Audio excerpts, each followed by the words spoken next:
Alrighty, hello everyone. Thanks for tuning in. I am super excited to be hanging out with you all today.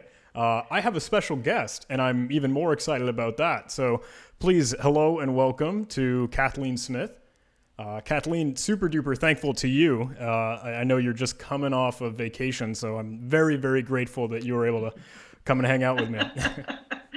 Very happy to do this, John. As I said, it's sort of, kicking it off, getting back into the swing of things. So very Awesome. happy to be here. Awesome. I want to quickly ask the chat, for those of you that are joining in, how's the audio? Is the stream looking okay? Are my volume levels too high compared to Kathleen's or otherwise? Just get an audience sanity check. But let me know. And then we can kind of kick it off. So I kind of think the best way to start this casual conversation, cool and informal, and hopefully we'll be able to open it up to questions. The whole point of this is so that we've got a live chat and you and the audience are able to ask questions and kind of get maybe some insight from us, pick our brain, pick Kathleen's brain. She's light years smarter than me. But can you... Not necessarily. Kathleen, can you kind of lay the foundation and tell me a little bit about yourself, who you are, what you do? I can sing your praises all day, but I know I don't think I could do it justice. Aw, thank you. So I've been in the community almost 10 years. I've been in recruitment marketing for 20 years. My background overall is in marketing. One of the sort of highlights of my careers have been working here at clearjobs.net and cybersecjobs.com, but I ran marketing for World Wildlife Fund. I've set up my own nonprofits. So I have a varied background. Why I'm here today is I've been working in the cybersecurity community for a while, just sort of helping out with several of the career villages, several of the career tracks that happen in many of the hacker conferences. And my background really is working with both job seekers and recruiters on trying to connect the two. Job boards are one of the ways that recruiters find candidates and candidates find jobs, but there are many different ways. And I end up playing more career coach, counselor to a variety of folks. I'm also a military spouse, and that's sort of how I got my job here at clearjobs.net, since it's a veteran-owned firm. So I do, anytime that I'm at a hacker conference, I try to make sure that I invite veterans to be part of it and make sure that we always have a veteran track that talks about veterans getting into cybersecurity and leveraging that. So that's a little bit about me. I'm wearing my B-Sides Las Vegas staff jacket. I just love and miss the family of B-Sides Las Vegas. Jack Daniel, thank you for all the things that you've done to help me be part of the community. I want to wave hi and hello to B-Sides San Antonio, B-Sides San Francisco, B-Sides San Diego, B-Sides Augusta, B-Sides Tampa, B-Sides Orlando, B-Sides Charm, B-Sides Nova. Did I say B-Sides DC? Yeah. Okay. I think those are all the B-sides that I'm part of. And I just miss seeing all of you and love doing all of the virtual conferences. So I think the next B-sides I'm part of is B-sides Orlando, which is November 7th. And the reason I had to go on vacation was I ran the Hacking Career Village for DEF CON, which first time they had ever done a career village. And we had a few 100,000 people for DEF CON this year. Yeah. So with all of that exposure to recruiters and job seekers in the community, there seemed to be sort of the same questions come up all the time. So I'm happy to share that information, but also some of my observations of being part of the community and what I've been seeing, because a lot of people read, the media, read the news, and they think that there's this workforce challenge. And I have a different viewpoint on that, but I'll keep my opinions to myself. Well, Maybe. yeah, no, I absolutely want to hear what you're thinking.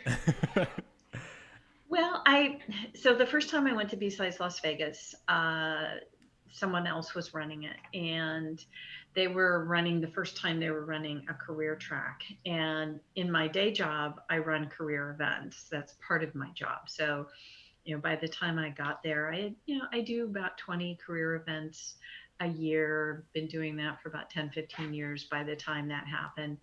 And really give kudos to Quadling and the whole crew there that was trying to put together a career event. Needed some fine tuning, and so I ended up being resume reviewer and career coach all wrapped in one. And several of the presenters didn't show up, so I did presentations on the fly and sort of got thrown into the deep end of the community and started hearing people who had 10, 15 years experience and they couldn't find a job. And I was like, okay, this must be an anomaly. But I kept hearing this over and over and over again. And I think that while there are some shortages, I think it's more failure to communicate well, failure to converse, failure to understand the system, and how to market yourself in finding a job. I'm on Discord on several of the channels and do a lot of resume reviewing. And it's the same problems over and over again. People are listening to their buddies reviewing their resumes versus having a recruiter look at the resume and really give sort of some fine tuning. So I appreciate that there are all those templates out there that make your resume look really beautiful, but I'm sorry, it's not going to help you find a job. Be very clear, be very concise, and please stop putting your technical skills and your certifications in a grid in the middle of your resume. It's going to throw off the UI completely of the ATS, and it's all going to end up in the circular file anyway. So straightforward. Please don't put those grids in there. It really messes things up. And the other things that I was observing in the community was a lot of people were volunteering in all of these events. And I love all of the organizations, Hack New York City, ShmooCon. Hi, guys. Sorry, we're not going to be together in January. ShellCon, all of them. And this is an amazing treasure, this amazing asset that we have in the community. We have all of these events and organizations of ways we get together.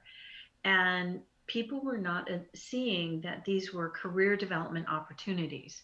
So when I started working at some of the events, I would work with people year in, year out, and I would watch them move up within the organization. Some would, some would not. Some people just always wanted to fold t-shirts or always be a security goon. That's fine. That's great. But others were moving up sort of the ladder. And I was noticing that those people were also moving up in their careers. They were taking on more responsibility. They were managing people. They were taking on new projects. And there was this correlation between how they were volunteering and how they were moving on in their career. So we've done some studies on that because this is a great asset that we have in this community. It's a treasure.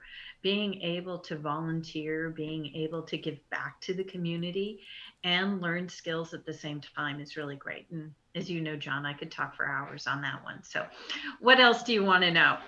Oh, you had a whole lot in there. There was a lot to unpack, which is awesome. I'm happy. I was cheesing the whole time because you were throwing out, hey, B-Sides Charm, B-Sides DC, ShmooCon, everything, and I also love that interaction and engagement with the community. We're doing actually, and some of the chat I think was sharing a little bit. B-Sides Boston is coming up this weekend, and myself and my team are the ones hosting the Capture the Flag competition for that. So we're very excited. Yep. B-Sides Boston's great group. And I think that's one, this treasure that we have of all of these groups. You can still participate in them online. I mean, you and I were talking about silver linings earlier, and at least we can still get together. We can still, be with our compatriots who are putting on events. I totally respect and honor the people who have decided to not have events and have not actually done a virtual event, because there is a bit of virtual burnout going on, a lot. And I think that we're all dealing with a lot of burnout a lot quicker than we would think, given the new challenges that we're working with. So I really applaud those who, made the call and said they're not doing an event. I know that I talked to a few of the conferences at the earlier part of the year, and you know who you are, and they were going to cancel. And I said, no, sorry, you guys are up to the challenge. And they certainly were. They doubled their attendance. We did a resume review and career coaching, our first on Discord, which had me nerve wracked, but we did it. And they what was great about making everything virtual is that new people were able to be part of the organization, and new people were able to volunteer. And that's such a great opportunity for us, because anyone who's been part of a volunteer group knows we get burned out really quickly, and it's really great to have new blood come in and new ideas. It's really sad for those who like being on the ground and like running around and getting the pizza in the staff room and meeting people face to face. But I think it's also really great that we've got this you know influx of new people in the organization. Absolutely. Yeah, seeing DEF CON and all the other events work it through Discord is fascinating.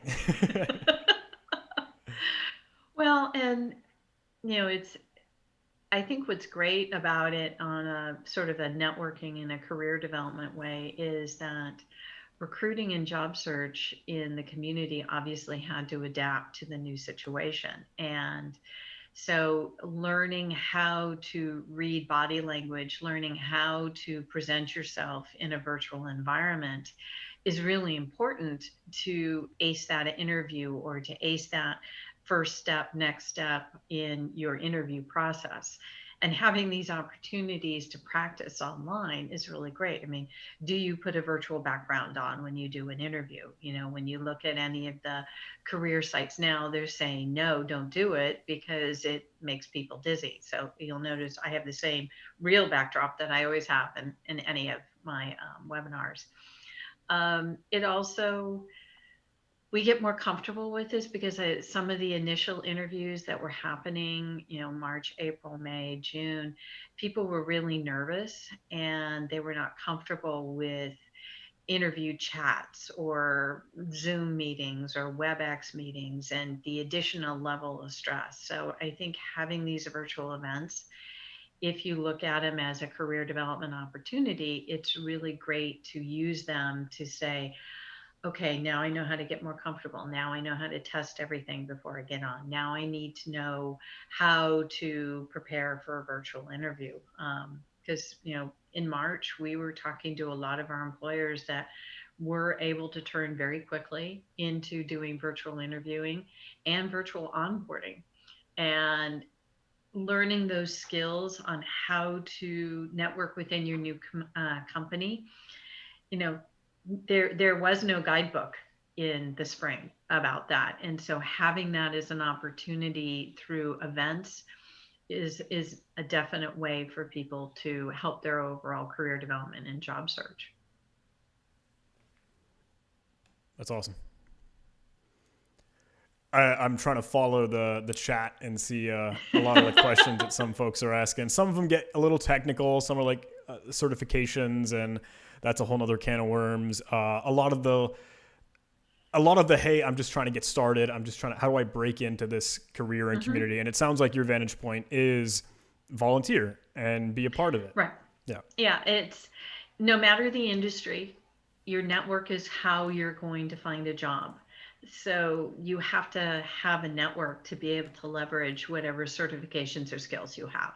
So volunteering to be part of one of these groups to help them online, we're unfortunately so used to instant gratification. So we think that the moment someone accepts a LinkedIn or Twitter request, that they're immediately going to be our best friend and be able to find a job. And these things take time. Building a network takes time. Building your street cred is going to take time. So while you're getting, I'll just say, your Security Plus certification and doing an internship or working on your own home lab, you should also be working on establishing your network. And it's not just the people that you game with on Discord or the folks that you hang out with on Twitch. It's really who you know that works at other companies so that you have the opportunity to talk to them, like, what is it like to work at XYZ company? What's it like to work here? Who do you know there? Do you think I would fit in there? Those are questions that you would ask after you have established a relationship. I think the other thing that, even if you're not wanting to do the volunteering, there are other aspects that can really help with your career development. The one that I'm fascinated with that people don't look at is being part of competitions like the one that you're hosting for Besides Boston. It's really competitions. What are they? It's a short time frame. You're working with new people. You're working on a challenge and you have limited resources. Gee, what does that sound like? That's work experience. Oh yeah. It's work experience. And minor plug for my company, we do have on your profile on CyberSecJobs, you can put in the CTFs that you've been part of, because recruiters are now using CTFs as a way to find candidates. So really look at your CTFs, the competitions that you're part of, as work experience. And please do me this favor. I say this every single time I present. Write down, notepad, journal, whatever. Just take 10 minutes after the competition. What was the challenge? What were the parameters? What was the goal? What did you mess up on? What did you learn? What role did you play? That way you are able to keep a log of your work experience, but you also have things to talk about with recruiters. You have things to talk about in an interview, because you're always going to be asked that question: what did you mess up on and what did you learn? Well, you definitely don't really want to say that you messed up on something in your previous employer, but you can definitely say that there was something that you messed up on in a competition and you learned something. Your new employer is going to want to know, how do you learn? Do you take the initiative to find the solution? Do you learn from your mistakes, or do you keep hitting your head against the wall and keep doing the same problem? So really look at competitions as work experience. List them on your LinkedIn profile.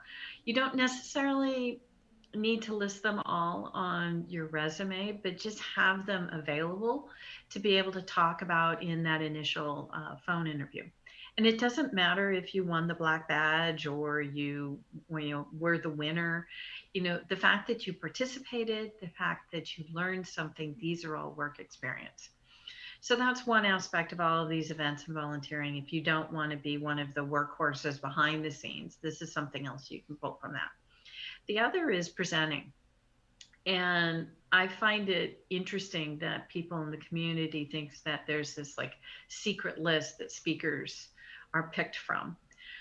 No, we all have to submit proposals, and the proposals are several months in advance. Like, I'm already looking at presentations to submit proposals to for the first quarter of 2021. So when you're taking an idea, and it doesn't have to be something that you work on, at work, it might be just, a personal passion of yours. Filling out a speaker abstract is a way of conveying in written format how you approached a problem and how you have solved the problem and how you're going to present it specifically to fellow technical people, but non-technical people.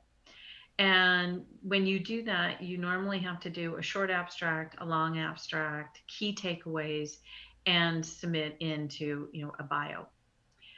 What's interesting is that I'm on review committees and people really mess up this stage. They really think that, their Twitter followings is really important, or that the fact that they're this expert on it, but they can't write about it. most times when you submit a talk and it's not accepted, you have the opportunity to go back and ask why it wasn't accepted. Most of the conferences, the B-sides, the more organic grassroots, they'll always give you feedback. They'll always tell you why.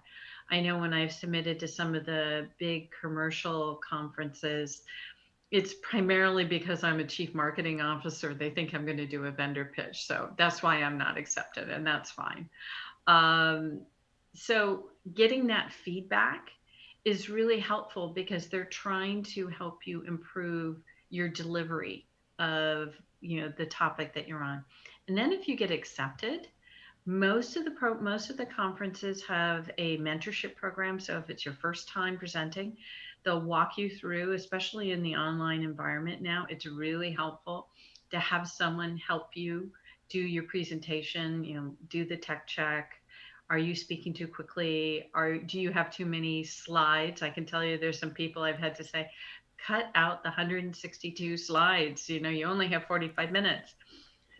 And why is this important for your career? Well, if you're looking to move up in management or move up in your company, I can tell you the first thing you're going to you're going to be asked to do is write memos. Write memos to explain the risks, the opportunities, the challenges, the key takeaways, why an action needs to be done. If they can't understand you, they're going to say they don't know what they're talking about. You have to learn how to speak their leadership speak. And you're also going to have to present it, not necessarily present it to a room of 100 people, but maybe one person, maybe the manager of the department, maybe the board. So if you're looking at wanting to find another way to move up into management, or even just breaking into the community, going the presentation route is a really great way to fine tune your written abilities, your verbal abilities, and understand that not everyone's going to understand Java. Not everyone's going to understand Python. You have to speak their language. And being able to present is going to be a way that you're going to advance your career. Nice. Yeah, I want to sprinkle a little bit kind of my thought in there because it's funny you discuss so many things that like hit home to me. Those will strike a chord because like CTF and capture the flag and competitions and training exercises like that's my mantra. Like this whole online YouTube, I don't know, cheesy community has always been like, hey, let's learn Not together. cheesy. Let's grow and capture the flag. It's like that's kind of just what I preach. And when you mentioned like take notes, I was like, oh, that's totally write-ups. Like that's your blog post, that's your video walkthrough after the fact, that's you collecting and gathering that knowledge so you can use it in the future. So that was really awesome for I think hopefully everyone to hear you say that because that's Well, well, sorry to interrupt, but trip reports. I mean, I can't tell you how many times people said, "Oh, I had to take vacation time to go to Hacker Summer Camp, and you know, I, I learned all this really great stuff, but all my boss saw is that I got drunk and, you know, I was burned out for a few days." If you go to any conference, do yourself a favor and do a trip report. It's basically, what did I learn? I mean, if you learned one or two things that were new that you were able to bring back to your employer that's cutting edge, you've saved them immense amount of time and money on research, and you probably provided them great intel that they can use in product development, they can use to talk to their customers about. So anytime you do a conference, please, if there's like two or three things that you learn, I can't tell you how many times I've gone to a conference, and at the end of the day, I'm like writing in my journal. I've got these old school nice. notebooks. Heck yeah. I've got a whole library, going back the last 25 years, and I do review them every now and then. But yeah, do a trip report. When we go back to live events, even if you just can bring back two or three different things, you've shown that you weren't just partying, you were actually learning, and you can add value by being an expert that brings back good intel to the company. That's awesome. I see some people in the chat like, man, I never thought about that. Having kind of that after action report would super duper help. Uh, Well, what? it also helps justify going to the conference again. Yeah. If you can, because this is one thing that I was just fascinated with, and dumbfounded with, is that people had to pay their travel and that they had to pay for to go to several of these conferences. But if you didn't show to your employer what value you were bringing back, other than you getting some time off, but it's really about you fine tuning your technical skills, and they have money in their budget for training and development. Well, if you're taking the initiative on that and going to a conference, be it, the Cloud Security Alliance conference, or, something specifically related to, crypto, and you took the initiative to find the conference, to find the speakers that are going to add value to your career, and you're going to be able to use that skill set at your employers and make your job better.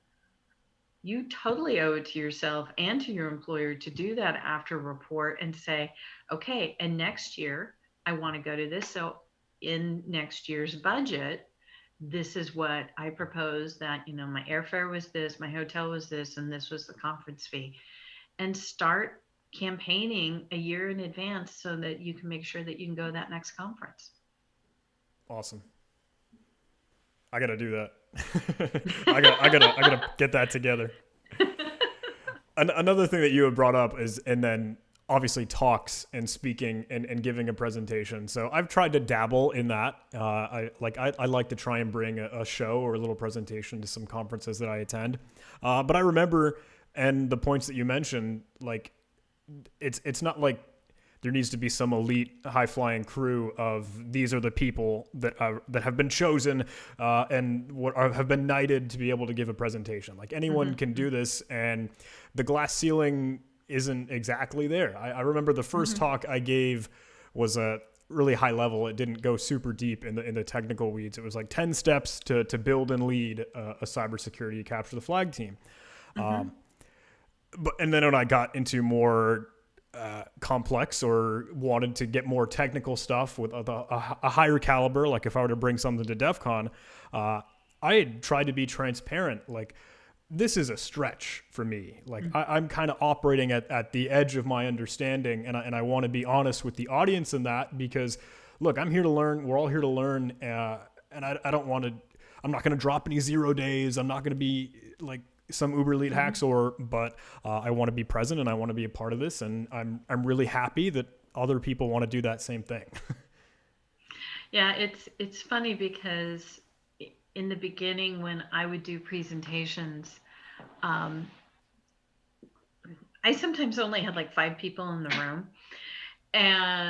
But then a lot of people would watch the video afterwards, because you have to remember, when you're presenting at these conferences, everyone thinks they're going to listen to the talks when they're actually really more about LobbyCon.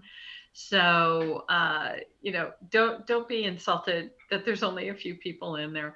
I also realized that my topic, which is career search or career development or something like that, not in the beginning, people are like, oh, boring. And, so sometimes we would do yoga at the beginning of my presentations, doing lion's breath. So all of a sudden people would come running into the room. There's all these people screaming in the orange room. And I was like, well, that's because I'm having them do lion's breath. But yeah, you never know with your talks. I now have sort of a machine of, okay, every month I have several different abstracts, several different talks to develop. I submit them all. I'm always surprised when something isn't accepted. And I think it's really because there are so many good talks out there. It's not, it's just like job search. Job search is not personal. The reason that you're not accepted is not personal. There's just so many good talks out there. And usually a conference sort of has a theme. And if you're not sort of in that theme, you might be an outlier, and they might not have room for you. The same thing with when you're in a job search, a lot of people, if they don't get the job, if they don't get the call back, if they don't get the initial interview, it's very personal for a job seeker. And because, this is our livelihood, this is our identity. A recruiter is trying to fill the right person into the right seat. And they're not going to call everyone to say, sorry, you didn't make it, sorry, you didn't make it, sorry, you didn't make it. So realize that when your talk isn't accepted, it isn't personal. And when you don't get called back for the interview, it's not personal. It's you didn't meet the qualifications that they needed. And their job is to find the right person for that job. I'm sorry, I'm taking a look at the chat because there's a lot of discussion on certifications. I don't know if that's a can of worms for you. If there's anything you could kind of touch on in the realm of certification, Oh, we can say no. I can touch on it briefly. We talked about coming back, and as you said, I'm 3 days back from vacation, Right, so right. I want to do a little bit more research on that. My overall thought with certifications is be sure that you're getting the right certification for what you want to do. I want to say that again, get the right certification for what you want to do, not necessarily because something out there says it's really great if you have the CEH or you have the Security Plus or something like that. What is the work that you want to do? And there's some really great resources out there. Cybersec.org does a really great chart of sort of where you should go as far as certifications if you want to go into OSINT or if you want to do crypto or something like that. Sadly, too many people go and they spend the time getting certifications thinking that that is a way they're going to find a job, and then they don't know what kind of job they want to do. So this is the biggest problem that one of the biggest problems I see within the cybersecurity community is that people they say they want to get into cybersecurity. I was at an event with Cindy Gula, she and her husband have Gula Ventures, part of Tenable way back when. Oh, Great people. And Cindy and I were at an event, and these students came up to us and said, we want to get into cybersecurity. And we were like, what do you want to do? We just want to get into cybersecurity. And Cindy's, longtime veteran of the community, funds several different startups. And she was like, there are many different aspects of cybersecurity. Do you know which one you want to be part of? And that's what I would say to you as far as certifications. Find out what you want to do first. Don't go through, all these certifications and then find out it's not what you want to do. Do you want to be a pen tester? Do you want to do crypto? Do you want to do policy? So it's first finding out, and this is the biggest problem with job search, no matter what industry it is. People don't know what they want to do. They don't know what they're good at. They don't know what makes them good at, um, you know, I'm good at certain things, and it took me 10, 15 years before I finally figured out what I like to do and what I don't like to do, and what I don't like to do but I'm still good at.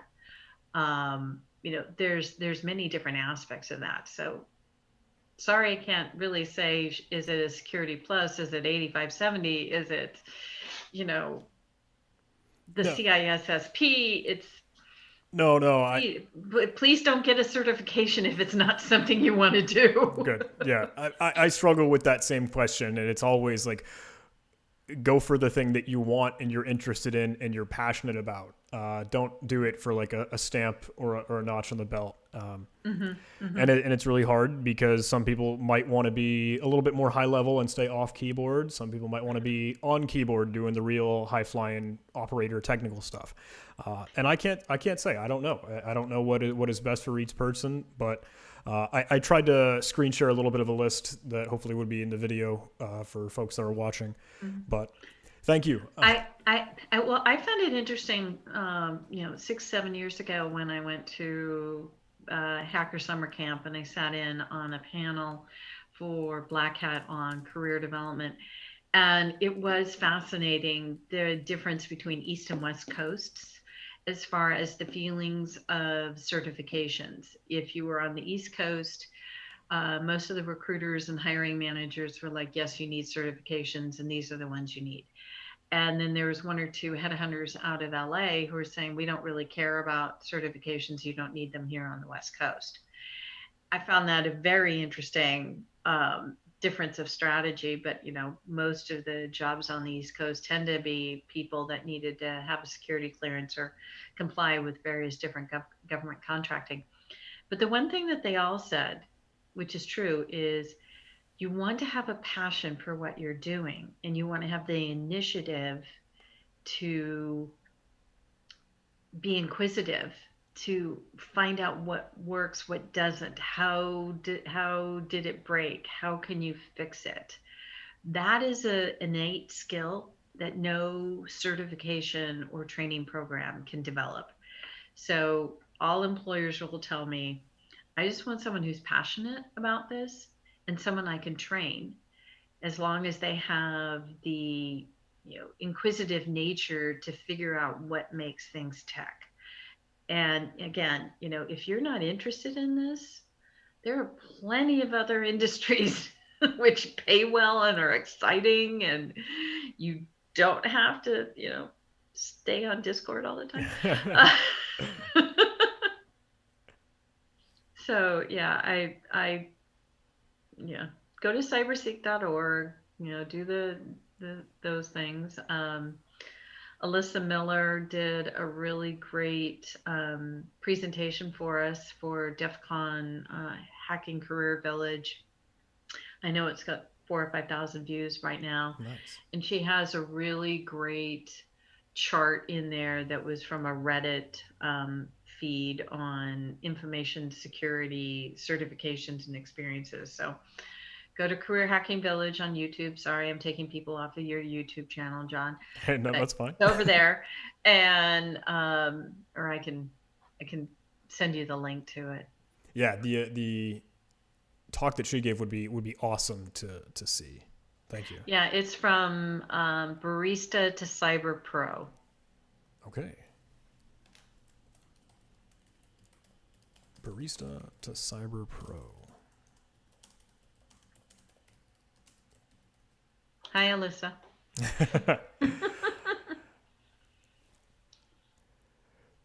So, admittedly, a lot of the folks in the audience, and I think some of the community members that might be watching now, not all of them are strictly in the United States. And I always kind of struggle with like, hey, giving them advice because I just don't know. Do you have any words of wisdom for kind of those across the pond, or is that a hard tripping point for you as well? What do you think? So several years ago, I guess it was about 3 years ago, I did some presentations, and I'm just going to give the thumbnail on this, but there was a definite difference between the various different continents as far as the level of experience and education that they all require. I was fascinated. Countries outside of the United States actually require more certification and more education than they do in the United States. So really look at those job requirements and look at something for the UK, look at something for Israel, look at something for Egypt, really look at what is required, because it was fascinating to me.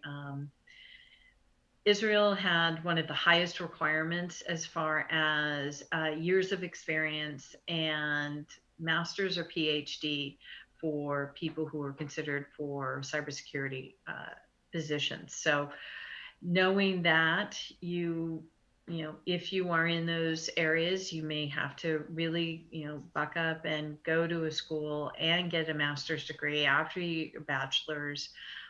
That's a long road. You still have the opportunity to volunteer. There are tons of B-sides. I forgot one of the other B-sides I'm part of. Hi, B-sides Melbourne. So definitely, hook up with any of the B-sides to start your networks, to start your volunteering, but do know that the barrier to entry is higher outside the United States on that. I know we're starting to climb in our requirements, but that was one of the surveys that came out about 3 years ago on the Global Workforce Challenge and people breaking into the industry. Awesome. I hope that helps some of the other folks. I see. Hey, I'm I from see Russia. Hey, I'm angst from. going on. No, don't tell me that. I see Bangladesh, I see Pakistan, I see UK, I see Australia. It's so crazy when I do these and people just say, "Hey, I'm from here," and I'm like, "This is incredible. How do I have? Why are you watching me?"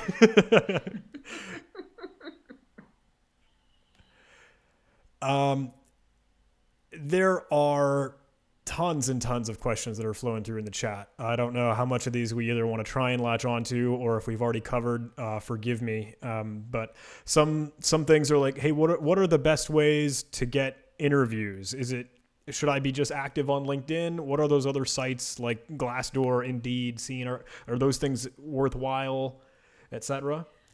So you and I touched on this a little Okay. earlier on, in the green room, when getting an interview is obviously very important.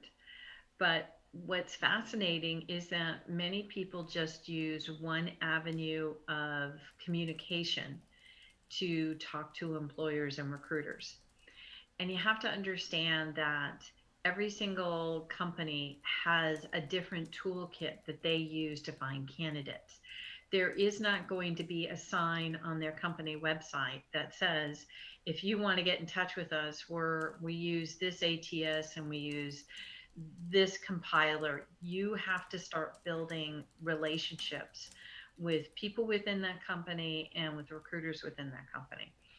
So, going down the list of the best ways to find a job, the number one way, and this is not me, this is Career Crossroads, which is a recruitment industry consultancy, and they do annual surveys. They've done annual surveys for the last 15 years as to the top ways employers. Now, this is not industry specific. This is employers across the board. How do employers find candidates? Number one is through referrals. So this goes back to your networking. Now, remember, your networking has to be beyond the people that you volunteer with, beyond the people that you went to school with, beyond the people that you game with, or something like that. These are not necessarily the people that you just reach out to on LinkedIn and say, "Hi, can you find me a job?"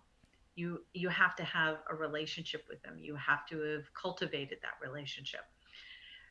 The referral program basically is, if I wanted to go work for John's firm, and John has worked with me since besides Tampa, he would then know that I know marketing and I know how to put one foot in front of the other, and I somewhat speak well.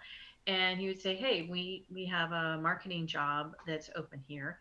I Would you be interested?" And I'd say, "Hey, yes." And so I would, one, have to apply on that company website, and I would have to give John my resume and say, "I've applied for job requirement 267XY." And then John would then go to the HR department and say, "I referred this candidate in and I can vouch for them."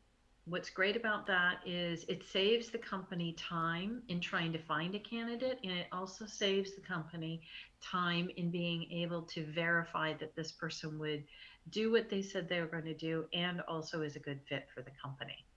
So I would then be interviewed before anyone else who applied to that company because I was a referred in candidate.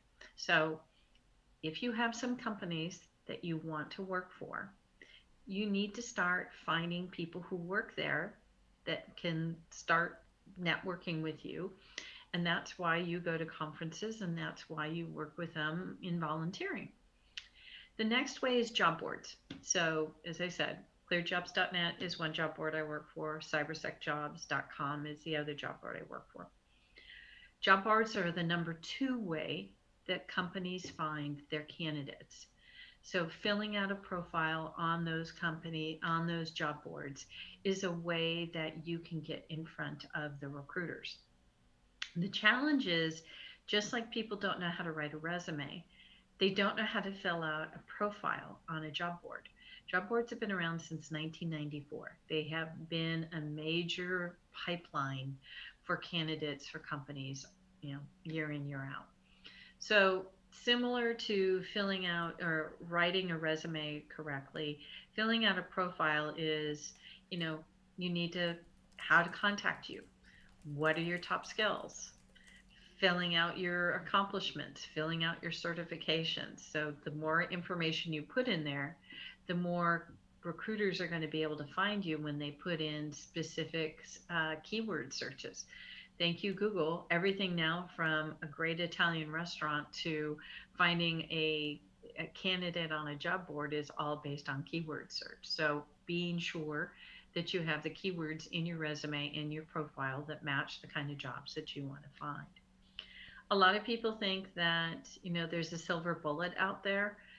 I've been doing this 20 years. It hasn't changed. It's employee referrals and it's job boards, it's profiles and it's resumes.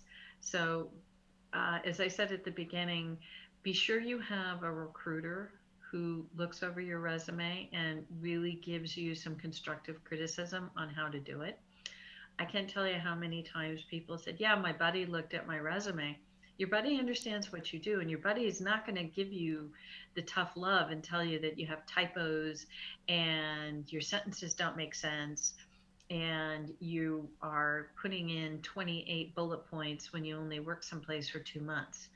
So, you only need two bullet points for a place that you work for 2 months.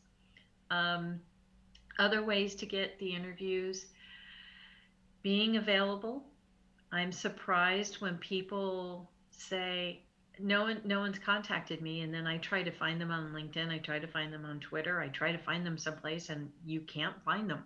So if you want an interview, be available, be open. I always recommend set up a Google Voice number and a job search email, so you can definitely know when a recruiter is calling you, and you definitely know when someone is reaching out to you concerning an employment opportunity because they've contacted you on your job search email.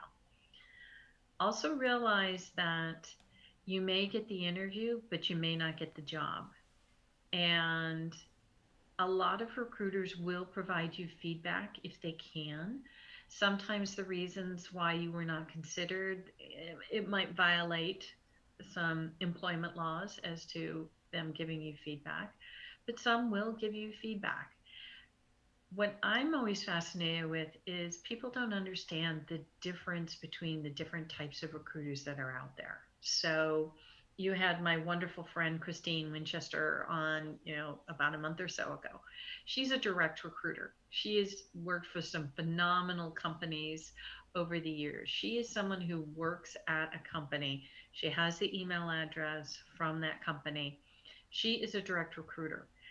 I always recommend making sure that you have direct recruiters as part of your network. A direct recruiter, their job is to find the best candidate for the positions that are available in their company. They're also the person who can give you the most advice and most background on the job that they're interviewing you for. They're also the person that's going to be the advocate for you. Their job is made better by finding the right candidate. So you want to establish a really good relationship with them. Now, if you don't get a job or you don't go to the next interview, whatever you do, don't cut off your networking with that recruiter. You didn't fit that job, but that recruiter has other jobs. That recruiter has other recruiters in their network. I can't tell you how many times I've been on a Facebook group or, somewhere, and people will say, I just met the most phenomenal candidate. They had all the skills, they had all the experience. It was great. They just didn't quite click with the hiring manager, and the hiring manager took another candidate. I can't tell you how many recruiters like, I have this great candidate. Who needs, oh, I got sun coming in.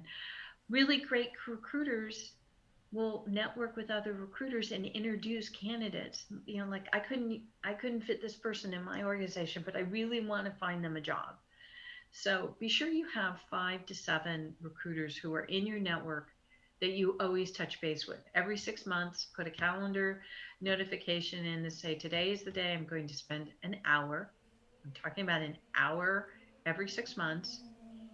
Reach out, say, hey, I still looking or just wanted to touch base. I wanted to say hello. Hey, I just finished my PMP. I just finished this certification. What are you up to? What are you looking for? Maybe I know somebody that can help you. I can't tell you how many times recruiters just love that. But if you only talk to a recruiter when you're desperately finding a job, trying to find a job, and they don't take your call because you're hounding them, it's on you. It's not on them.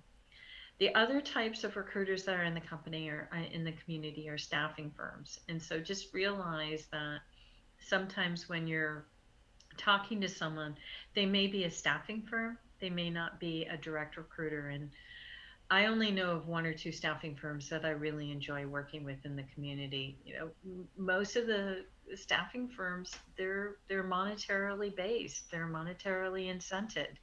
You know, yeah, I won't go down that track, but get direct recruiters in your network.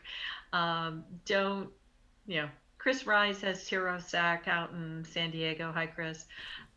He's a great staffing firm to be part of. No, I'm not getting any back from him. I might get a margarita, but that's about it. Um, but just be wary with the staffing firms. Um, you get what you pay for.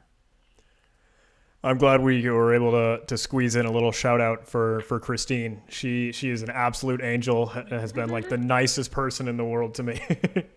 Yes. Hoorah. I would reach out to her every now and again, if just for helping maybe a buddy find a good niche or just checking in. I think it's funny. We had our conversation after the fact, but she told me at a previous role that I had when she was a recruiter, or at least in the HR or hiring portion of that.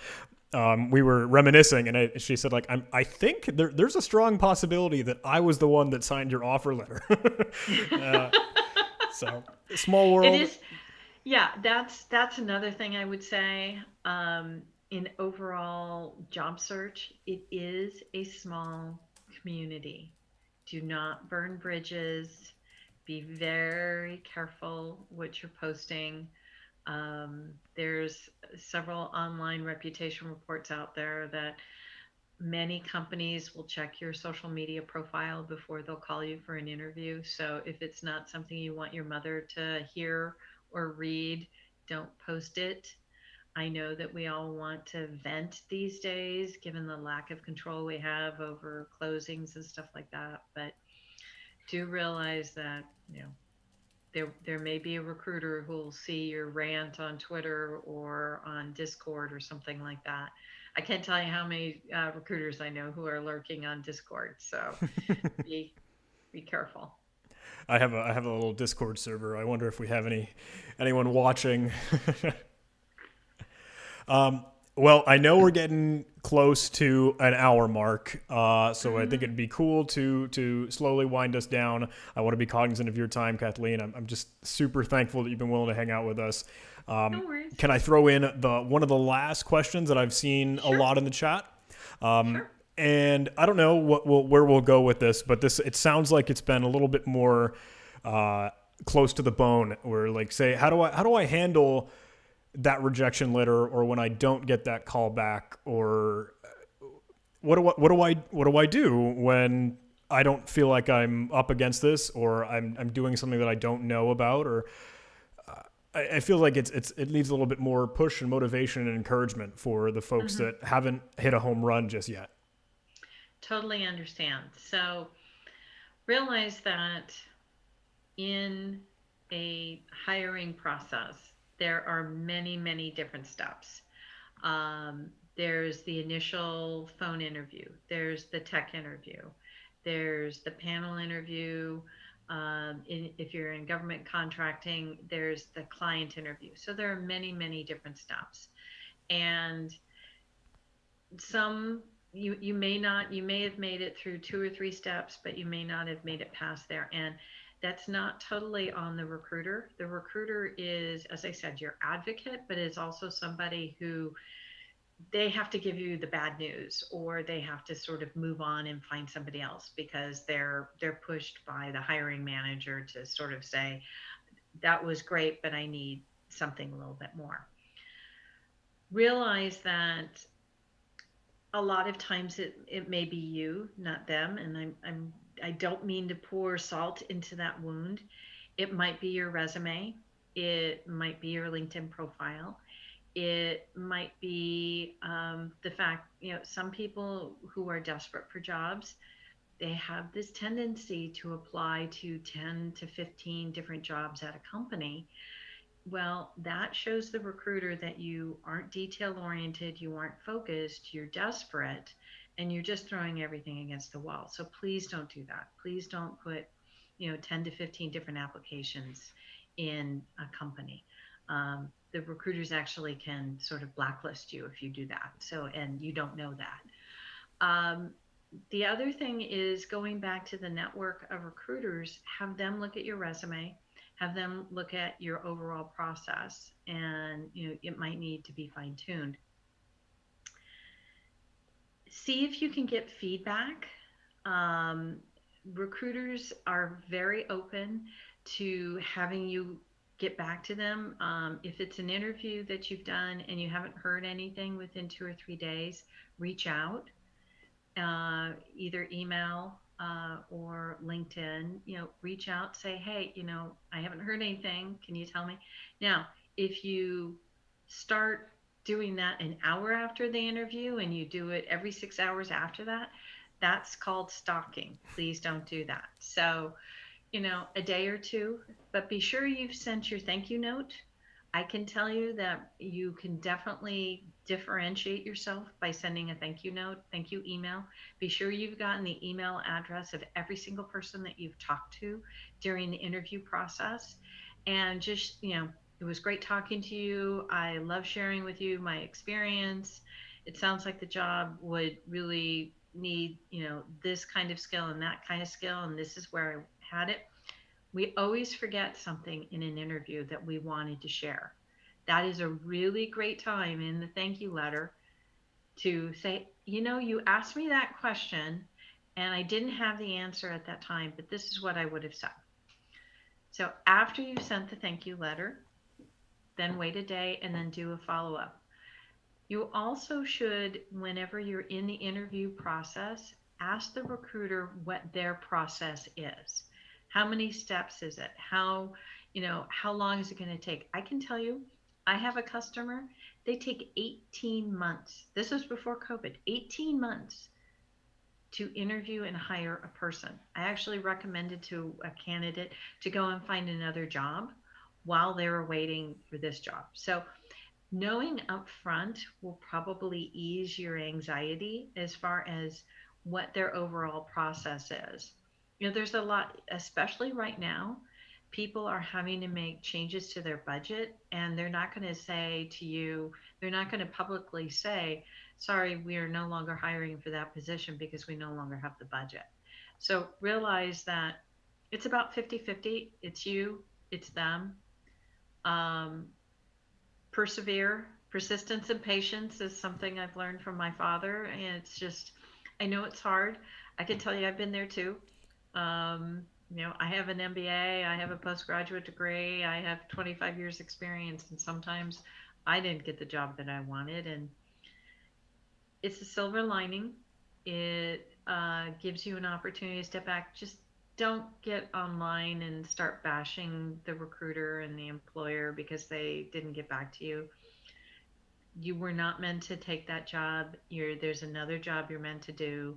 Just keep looking. I know so many people who say, I sent out 3 resumes, I didn't get a call, I'm just not hireable, and they go and sit in the corner and drink chocolate milk.